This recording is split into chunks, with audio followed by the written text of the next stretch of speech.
Peristiwa kebakaran dapur yang sekaligus digunakan tempat tidur menimpa IKD Suta, warga asal Banjardinas Galih, Desa Jungutan, Bebandem pada Sabtu 20 Mei.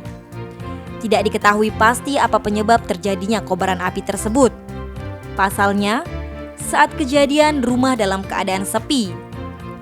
Perbekal Desa Jungutan, Iwayan Wastika menyebutkan, saat kejadian seluruh penghuni rumah sedang melakukan persembahyangan ke pura.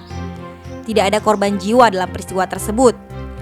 Kejadian itu pertama kali diketahui warga sekitar yang saat itu kebetulan melewati rumah tersebut. Namun, kobaran api sudah terlanjur tinggi. Tidak ada rumah yang terkena percikan api tersebut karena jarak antar satu rumah dengan yang lainnya cukup jauh. Kondisi itu juga membuat peristiwa tersebut baru diketahui setelah adanya kobaran api yang cukup besar. Penyebab kebakaran belum diketahui secara pasti, mengingat tidak ada orang sama sekali di rumah tersebut saat kebakaran terjadi. Sedangkan untuk kerugian diperkirakan mencapai 25 juta rupiah. Tim Bali Express melaporkan.